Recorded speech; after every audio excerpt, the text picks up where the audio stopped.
Okay. So we're going to record this, and this will be for available on our Facebook page, social media. But welcome everyone. My name is Sterling Johnson. I'm co-director of Ajo Center for Sustainable Agriculture.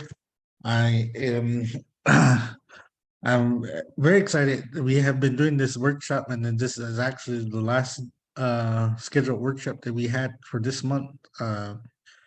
And it's all in correlation to um, what Native people and me and Michael Johnson were talking about. Living in our environment and adapting uh, is climate smart agriculture, and it's really you know for some of us that some of you guys that joined the first workshop. Nolan Johnson came out and talked about his family dryland farm and how they grew traditional crops like temporary beans, corn, and squash, and without any modern irrigation. There's no water source to grow these foods as other than what the rain gives, and then going into the early 2000s where they put in a charcoal or catch basin to capture the water and retain some water and now water the fields. And it's been really unique and amazing thing because I have been a part of it, and I also got to see our guests' farm and how they the Hopi up there farm. It's really unique, and that's what part of climate smart is. Being able to adjust and work with our lands. And for some of you guys, we had a big event yesterday, which was the solar fruit harvesting. Glad that those who came out enjoyed themselves. We're going to schedule another series of workshops in the months to come. But I really like to welcome Mr. Dr. Michael Johnson, and let him talk about Hopi agriculture and what he's and where he's going with his with agriculture in his time, right, and this time too as well. So thank you so much, Michael. Thank you. Thank you. Let me see if I can get my screen to share.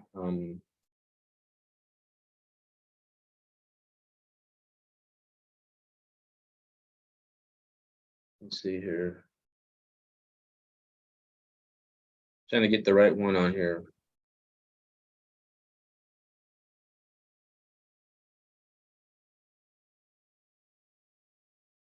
Does that appear big to you, or how does that look?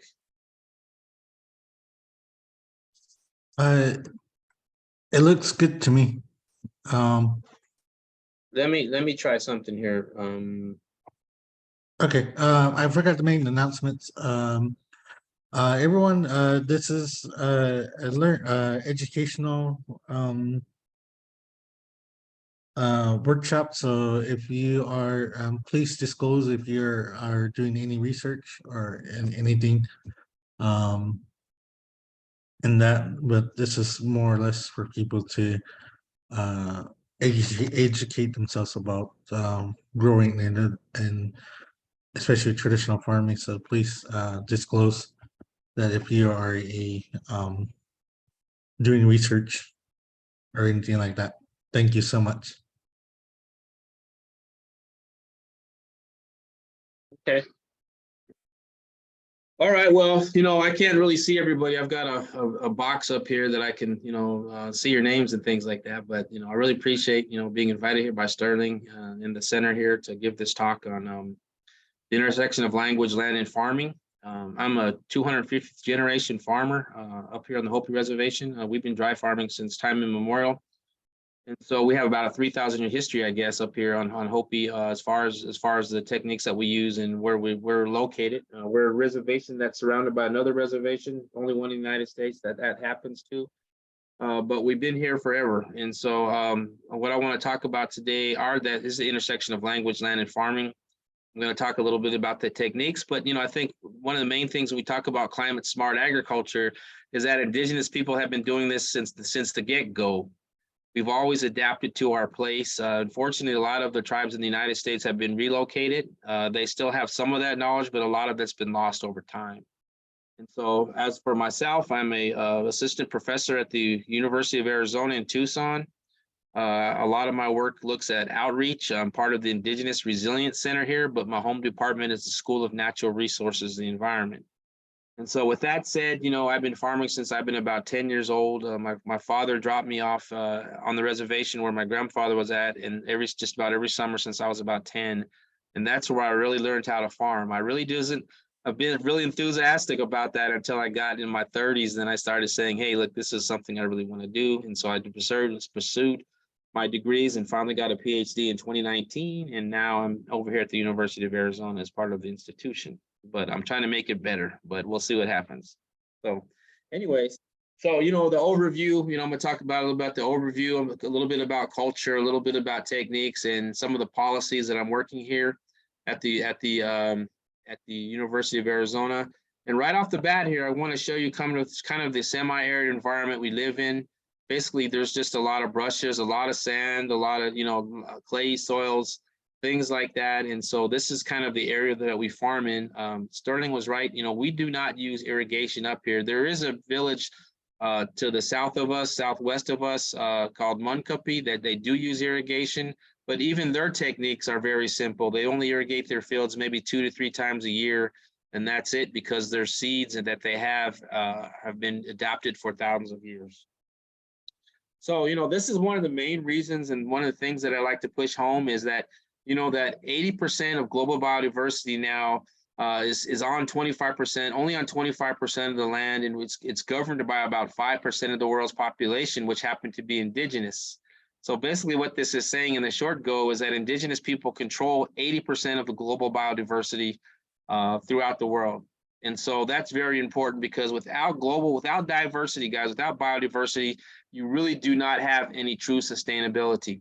Half of our program, half of the things in the United States are geared upon having that biodiversity to invent new types of products and new types of things. Without biodiversity, folks, we're going to run out of gas. And so we're trying to find ways to actually enhance that and also protect that, because it's very vital to our survival as a human species on the planet. The other thing that I kind of wanted to talk about is where you have high biodiversity, you also have high language richness. They go hand in hand. And why is that? Because when you're living in a place for a long time, your language has the names for all those things that are around you. It has names for plants. It has names for geography. It has names for just different things. And so you learn to have this relationship with the area around you. And that's what makes biodiversity, and that's what makes this 80% of biodiversity so resilient, because there's this underlying discipline and value system associated with the place that you live. And so that's very important to understand. So, what is indigenous agricultural knowledge? For me, it's applied knowledge for raising food and other agricultural products that is grounded in indigenous belief systems and practices which have been time tested for over millennia. Here, with NRCS, they only have about 100, 250 year history. Indigenous people go back over 10,000 years. And so our techniques and our practices and our processes are really resilient. And they've been time tested over millennia. It wasn't until recently that they called our type of knowledge, traditional ecological knowledge, that they said that it was science. Despite me having 3,000 years of replication, it's just now being called a science. And so as a scientist, I kind of frowned upon that, but I was happy to hear that finally, after so many hundreds of years, that we're getting recognition for what we're doing as agriculturalists and conservationists. So, some of the environmental factors in location of Hopi Tutskwa, our land is what we call it in English, semi-arid environment, northeastern plateau, Colorado Plateau, about 45 to 5,500 foot elevation. We only receive 6 to 10 inches of annual rainfall a year. And the reason I highlighted that, folks, is because when I went to Cornell University, And I talked to the agronomists, the crop scientists, they said that you cannot possibly raise corn and other crops without at least 33 inches of annual rainfall a year. And so that made me smile because I said the corn that you have is not as strong as you think it is, guys. I think you need to come up to Hopi and look at the real corn. And so anyway, so that was kind of how I did that. But anyways, desert shrubs and grasses. And also we have a lot of sandy and clay loam soils. You know, the resilience of agriculture is basically been time tested until practiced. You know, we have over 2,000 years that we've time tested and adapted our agricultural techniques. Our knowledge of the environment, allows us to overcome a lot of the barriers that other people face when it comes to not using pesticides and herbicides. And a lot of our biggest polluter of now in the United States is not carbon emissions, it's agricultural runoff. That's causing a tremendous amount of time of cost here in the United States as far as contaminating our waters, especially everything on the west side of the Mississippi, east side of the Mississippi. And so we need to take a look at that. So, you know, when I want to talk about the continuity, and I had mentioned that briefly about the 3,000 years of continued management practice that actually work, where you do not have to have these pesticides and herbicides. If you look at the pictures on the left and the right, they're taken at two different time frames, maybe about 100 years apart, and you can see that the management system has not changed. And you can also look at the vitality of the crops and say, wow, those things are still producing, you know. So why do I need to use soil amenities to keep this production going when I know my environment so well? I know where to plant, I know the relationships that exist, and it still yields the same results. So why and where Hopi agricultural knowledge comes from? Where is it ingrained in our culture? What gives us our value systems? How are we able to manage a system that is like this? First of all, it's really about that knowledge that's passed down. It's not passed down in books, but a lot of it's just done like I was doing by learning from my grandfather. You know, like the picture you see there, you know, I learned from my grandfather, which is to the right of me. He learned from his grandfather, his father, which is the middle guy. And I also learned from my father, which is on the right-hand side. And the thing about beautiful technology, I was able to Photoshop myself in there and able to make myself, you know, fit the era of the time that the picture was taken in 1950s. And I wasn't even born yet, but I like the 4-generational concept, okay? The picture on the left is very important to understanding the value system that we place upon our agricultural system and who we are as a people. And I can explain this to you in a few sentences. This is something that was drawn up in the rock. I don't know how long ago. There's difference of theories, but nevertheless, it tells a story. It tells a story of how we're supposed to use our agricultural system and how we need to hold on to that for the next generation if we're going to survive this world. And so what it's saying is you have two different lines. You'll start off with the square. You have two different lines going across the rock there. You'll have a bunch of people on the upper line, and you can see the jagged staircase that they're going to be going up. And then you see the bottom line where the gentleman is standing over with his planting stick in his field of corn, and he's going across, and his line goes off the rock. Now, what's that's telling us is that a lot of our people, not just Hopi people, but a lot of the people will lose touch with their values. They'll start adapting things maybe they shouldn't be adapting, and eventually their pathway is going to end abruptly. Below here is a gentleman, because when we first came to this land that we live on, we were given three things: a planting stick, a gourd of water, and seeds. And we were also told to have faith in everything we do. Before we had ceremonies, we had agriculture. The ceremonial system at Hopi reinforces it prescribes discipline, and so that we're able to survive in this harsh, arid environment where we're from. So that's the importance of that petroglyph, to remind us that we need to still plant, that we need to farm despite what we see and what goes around us. And the beautiness of these two paths is that there's a line that connects them, as you can see. And that to me, that tells us that we have a chance, that other people have a chance to reincorporate their own value system in order to get where they need to go to survive the climate the climate adjustments and things that are happening. So that's basically the picture of that. That's more than 2 sentences, but that's how I look at that. That's what I was told. There are different versions from different people, but that's the one that I was told as I understood it. So, like I said, Hopi it's not just something, it's not just a commodity, an exercise of commodities, it's our way of life. And I talked about that briefly in that picture. It's what we do. It's what we're supposed to do, and so it's ingrained us from childhood. In fact, when a baby is only 2 weeks old, he's raised or she's raised to the sun, they're given a Hopi name and they're put a little piece of sweet corn pudding in their mouth to remind them where they're from, to get them on the go. And so it's very, very important that we have that. And so that's just our way of life. It's not something that was forced upon us. It's not something that we learned. It's just our way of life. So the women's role of farming, that's very important. We come from like a lot of Pueblo tribes, we come from what they call a matriarchal society.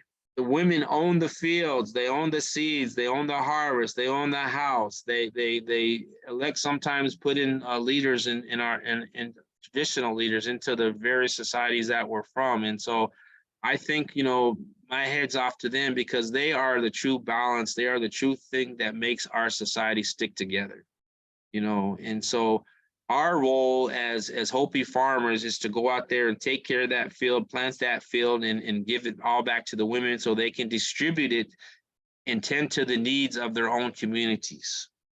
They're the distribution network of the Hopi reservation are the women, not the men, but the women.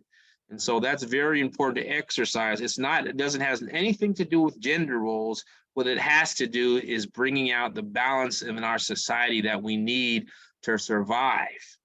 No more, no less than that, but to survive. And so it's very important. So my hat's off to the women out there who are listening to this, because they do a lot more work than just, what they're given credit for.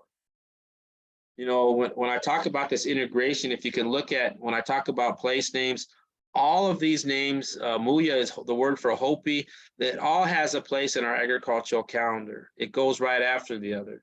So there's different things we do agriculturally throughout the year. The only month that we do have that there is separation from agriculture, whether it's harvesting, planting, or being prepared through our ceremonies, is the month of December. That is a month where we don't do anything, and we're able to kind of go back, reflect, talk about stories, and reinforce our culture and our belief systems. That's a very quiet month at Hopi. It's one that where you don't want to be outside. You want to be at home where it's warm, and you want to talk to the youth. You want to talk to the elders, and you want to just rehash those stories out, all these stories, good and bad, to continue on for the next year. So, this is one of the key things that I also like to talk about. Now, this is important. Hopi is one of the few places I know where corn is raised to fit the environment. We just don't raise corn. We raise beans, melons, squash. We even have a few orchards out there. But they're all there to fit in the environmental context. We don't have to add things like pesticides and herbicides because they are not part of the environment. All of our natural remedies, and I'll show you that, have to deal with using what the environment gives you and using even the things in the environment to take care of the crops that you have. But this relationship with nature, I think, is one of the most important things, is understanding the place where you live at. For an example, when I was building the little house up there on the photograph, which is about 3 times bigger now, I was building my house out of sandstone that we've done traditionally for thousands of years. And the bird next to me and under one of the awnings was also building their house out of sandstone. The beauty in that is, folks, is that we're thinking on the same context. Our mindset is the same. We're living with nature. We're not above it, below it, but we're equal with it. And I think that's very important. So this whole concept relationship with nature is very important when it comes to growing things, and something that smart agriculture doesn't really talk about. And so it's something that I'm trying to do in some of my work. So this usable environmental and cultural knowledge is for the next generation. Here's a recent photo, actually in 2017, or 2018, or somewhere around there before COVID, where I had a bunch of Head Start kids come to my house, Hopi Head Start kids, and I was educating them out in the field, and I was also talking to them about the importance of culture, but I was always also talking to them about the importance of the STEM field, science, technology, engineering, and math, and seeing if I can convince them at an early age to want to be a hydrologist, to want to be an agronomist, to want to be a botanist. And so, all the kids just love to be up there, and it's something that they can learn from. And so it's very important to instill this environmental knowledge with them at the young age, and to keep them going throughout their life. So what are the benefits to Hopi farming practices? Well, first of all, it helps reduce obesity. Down there here in Southern Arizona, we have one of the reservations where their diabetic rates are about 88%. 88%. Now, it doesn't make any sense, but that's how high it is. It reinforces hope. It reinforces family culture because everyone is involved in the process. Even the little kids are doing something when it comes to agriculture. It's environmentally friendly. It stabilizes the families because nobody goes hungry. You can come to the reservation out here, and a lot of reservations, and you won't see homeless people laying out in the streets. We take care of our own.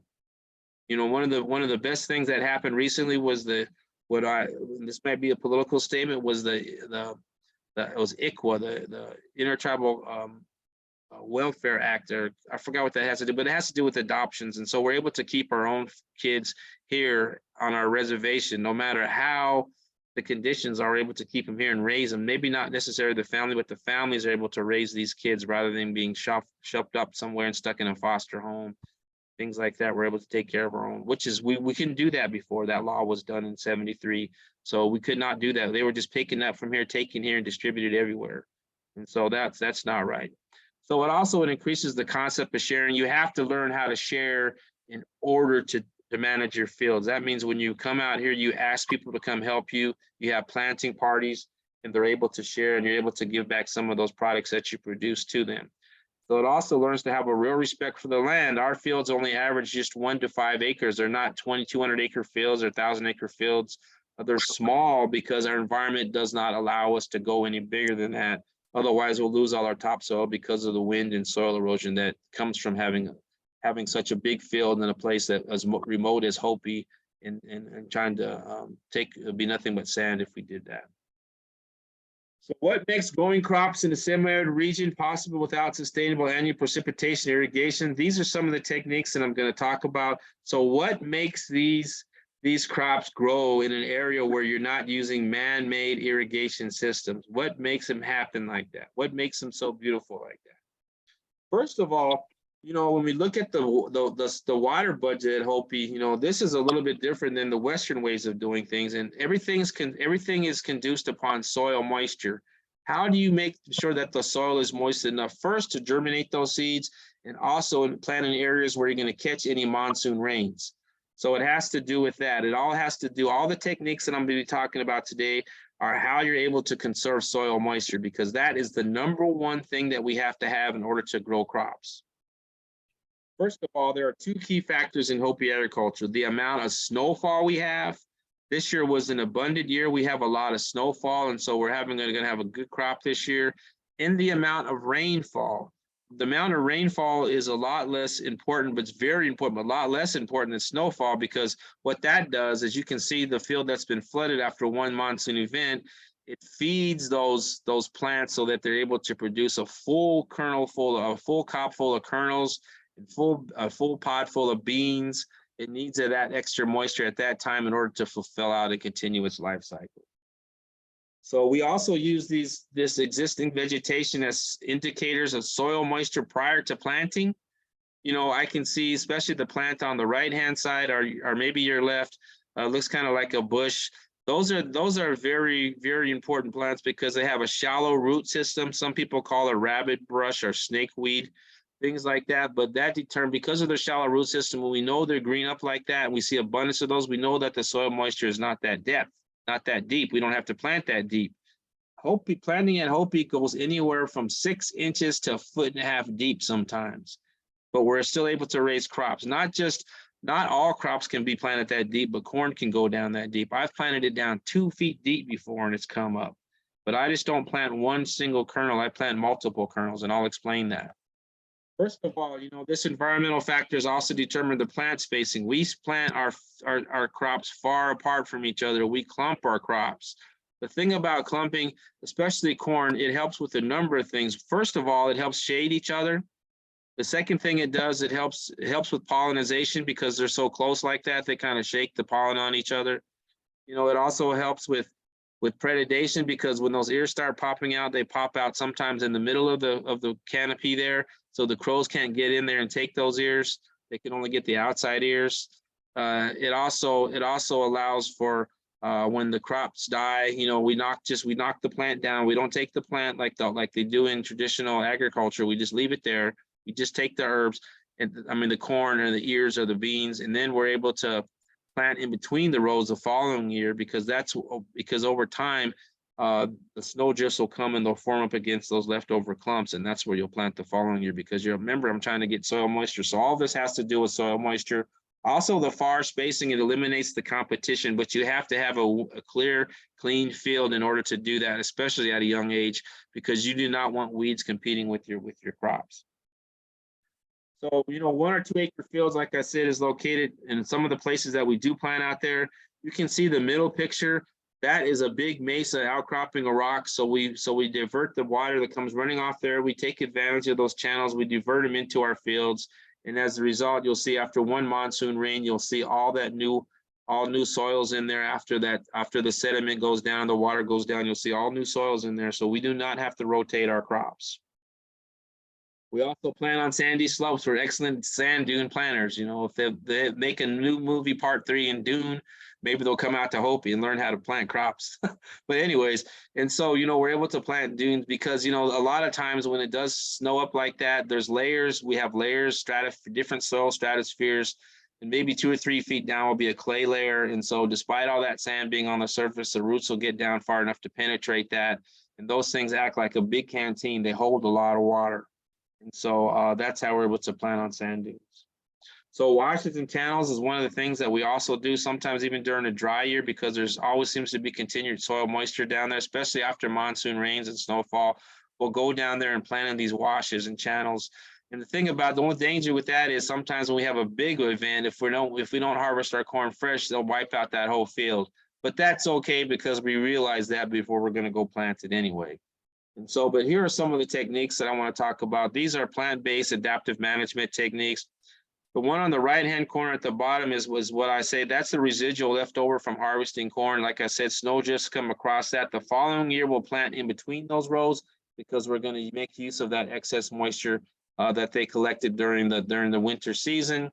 You know, we use natural, when we thin out our corn, we usually plant from 10 to 20 kernels per hole, but we thin it out to 6 to 7, even 3 to 4 during a real drought year. And we just don't throw those little plants, those little stalks that we pulled out. We stack them around there to conserve some of that soil moisture and also protect the base of the plant.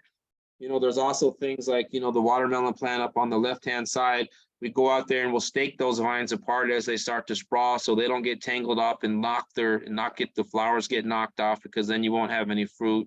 And we use natural vegetation to protect some of these plants for shade and things like that. But the picture that I want to really highlight when I talked about the continuance of new soils is, if you look at that smaller picture under the word place-based, you'll see all that new soil just off of one event. All those new minerals that come from the rock outcropping, which I showed in the slide before, it all comes back into your field. So we do not have to rotate our crops at Hopi. We're smart enough and well thought out enough, well organized enough, where we can have a field that can last us 200 years and we'll still have the same pH levels on those fields. It's basically regenerative agriculture done in a holistic way.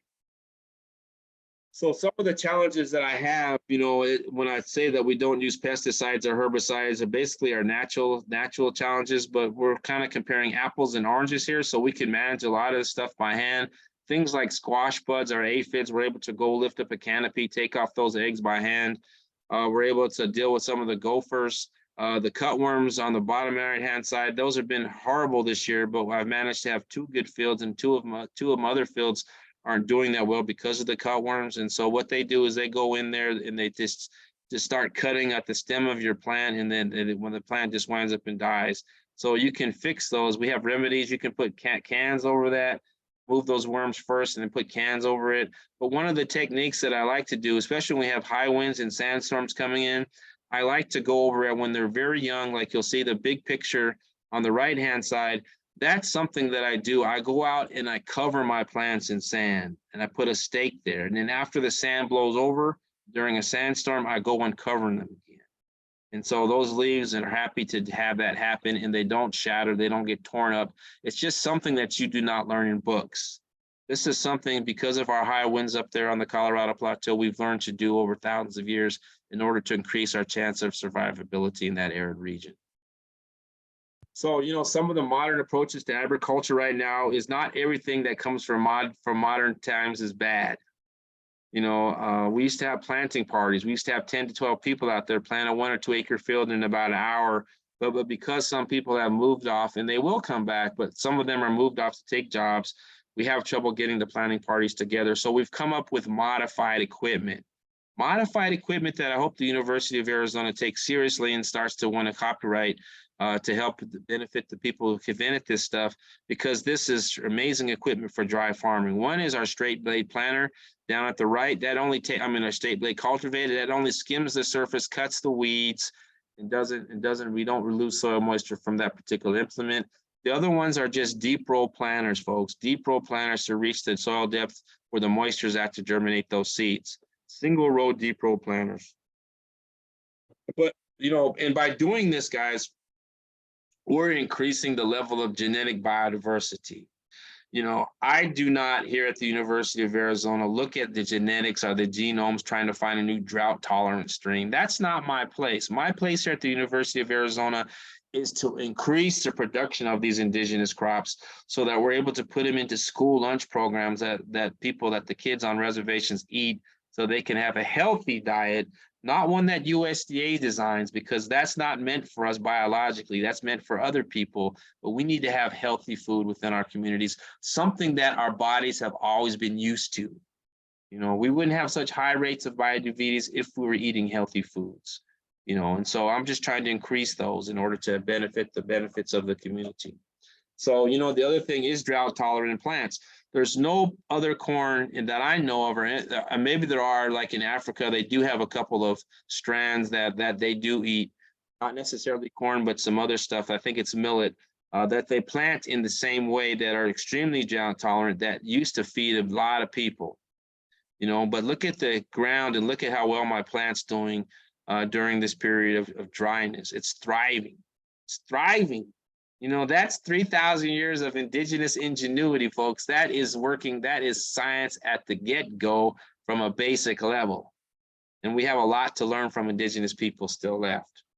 So, when I switch to policy now, these are some of the kind of things that I want to talk about as I get towards the end of this discussion here, is that we need the data. We also need to be participatory in these programs. And one of the biggest things that came out recently in 2021 was that they're finally seeing, the federal government is finally seeing that our ways of doing things are science.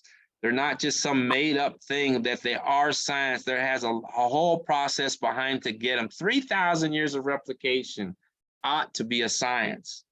It really should be. And now they're starting to validate it in that way. The other thing is trying to redefine these Western concepts. We talked about permaculture. You talk about all these big terms that are flowing around out there, and I think we need to really look at, like, smart agriculture. We need to figure out how we're able to refine that definition so that indigenous people can participate. And what I did was I took one of the standard definitions of regenerative agriculture and I tweaked it. I basically added, land use, based on ways of knowing and land use management schemes adapted for survival, which are supported by culture, belief systems, and community and corporate over millennia. That gives it a value, guys. That gives it a value. It takes it out of the process, just only the process and the techniques, and it ascribes a value to it. That is very important. So, and what matters also, when I talked about that 80% biodiversity rate, and how Indian people are always portrayed as victims, and I certainly don't like to be portrayed as a victim. We've been here for thousands of years. We survived everything that's been thrown at us, and to me, we are resilient. So what I'm trying to do is looking at, how are we framing indigenous people? Well, we're calling them first or third world countries, low income countries, developing nations, global south or north, and we have to ask why it's like that, because all what GDP stands for is the gross domestic product, how much your country produces economically. You know, that could be fine and dandy, right, folks? But when it comes to biodiversity, we are the leaders in the world in biodiversity, the leaders, you know, and more countries need to realize that and quit treating us like we're some sort of third world, you know, leftover. And so we need to be at the top of this, of the decisions in order to keep this biodiversity going, because once we lose it, we have 0 to maybe 1% chance of survival as a human population. So we need to look at it from that point of view. So, you know, some of the native science demonstration projects that I'm doing to bring recognition, I want to talk about recognition before I talk about equality, because without recognition, you cannot be equal. You know, indigenous people are still looked upon as those ones in the 1800s or 1700s in museums with long hair, feathers, and everything else like that. It makes no sense.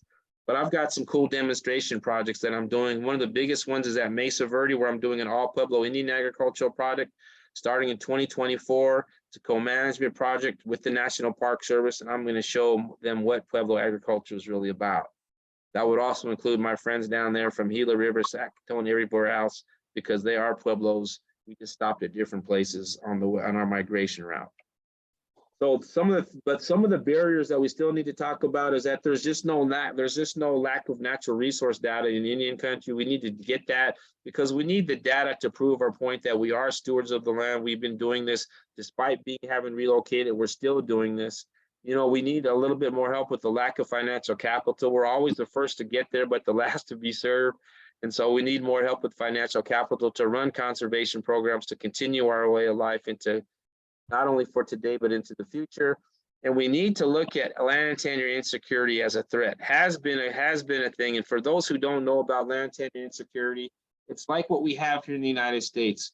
Everything was found upon the doctrine of discovery, not only here in the United States, but throughout the globe. The doctrine of discovery is our #1 killer for land tenure insecurity. What that says basically is that we don't have title to our lands. Here in the United States, we have the right to occupancy under federal law, but we do not have the right to title. The federal government has the right to title. So that makes the decision-making process very hard for indigenous people in indigenous territories to basically stand up to somebody like the federal government or their government and make a claim. And so we need to have that. We need to have something done about that. So some of the current policy and related research that I'm doing at the University of Arizona is very important. One of the projects that I'm doing, one of the policies that I'm working on is looking at the institution review board process. It's something that people have to do in order to do research with human subjects. I'm developing something that we're going to have to do to do research on indigenous seeds. That's important. The other thing that I'm doing and I'm working on, I'm having a paper come out here pretty soon, is to put the intellectual property right back in the hands where it belongs. And that's where the people who made these drought tolerant varieties really good. And so I'm looking at trying to figure out, putting out how to put seeds under cultural patrimony under an existing law called the Native American Game Repatriation Act, in order us to be at the forefront of any type of new seed development, so that the benefits can go to the tribal communities where those products came from. I'm also, like I said, increasing scale by trying to grow out seeds to upscale traditional agriculture.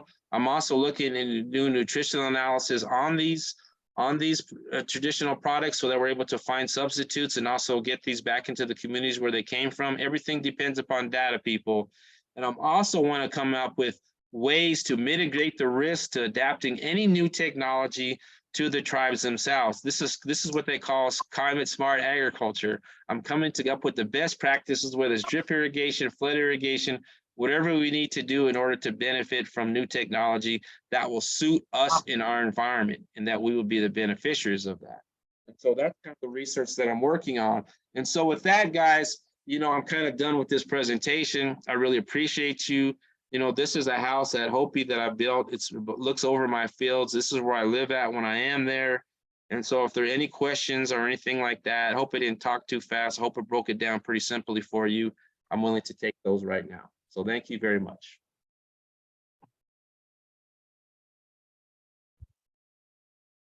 Okay, so Sterling's back to you. Okay, no, thank you, Michael. Thank you for sharing. It's a lot of information. I know it's it's a mouthful, but it is something that no, we need no native scientists, native scholars, people to push the narrative no to the outside community because no we are no are on the ground or no we are just doing these things, but when we can able to do what you have done so far, it better translates to people and even that to being able uh to grow traditional foods in a traditional way is truly amazing and a blessing because it's something that's not a given every year, every day, and every year. And with that, did before we end, do we have any questions, Rochelle? Or I don't know if you were wanting to ask a question real quick, Rochelle. Oh no. Okay. Um, if there's no questions, thank you again, Mr. Dr. Michael Johnson. That's okay.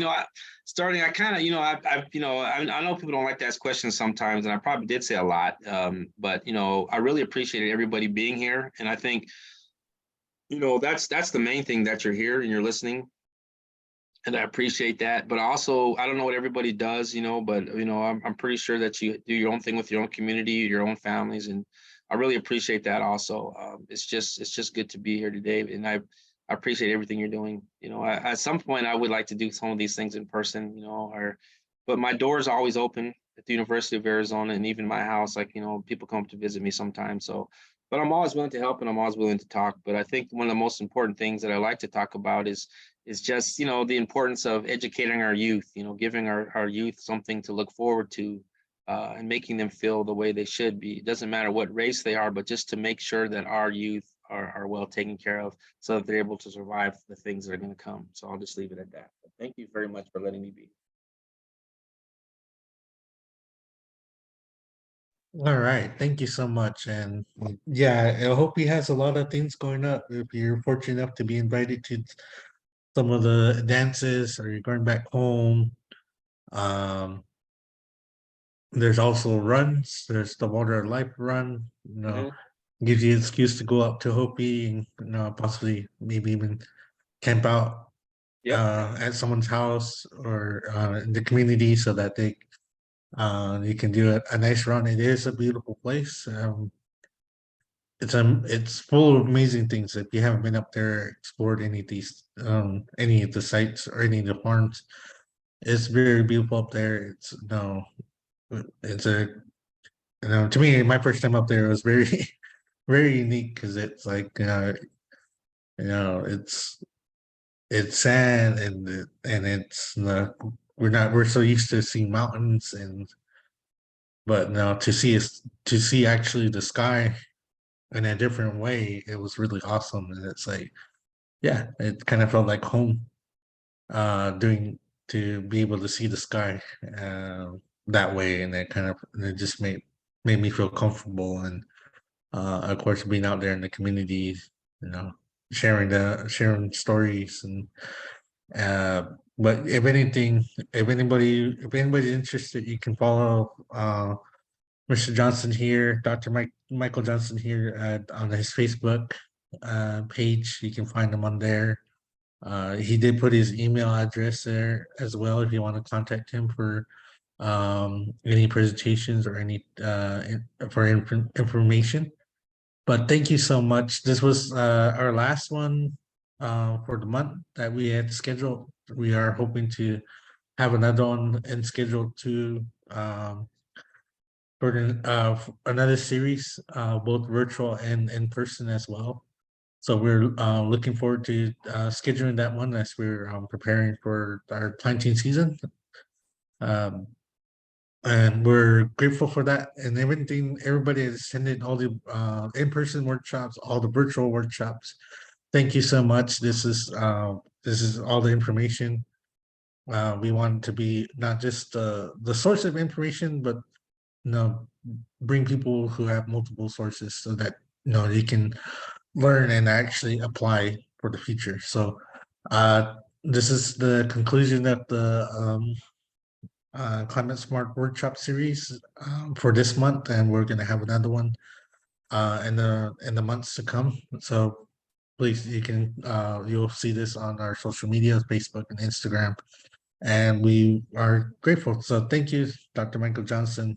Thank you to everyone that's attending, all our interns, our apprentices, our employees, as well as attendees. Thank you so much for your time, and hopefully this finds useful. And if you're in any feel need to help, you can always reach out to us or make connections, and for the future. So thank you so much, everyone. Have a good weekend. Happy 4th of July. I know it's in the middle of the day, but thank you so much.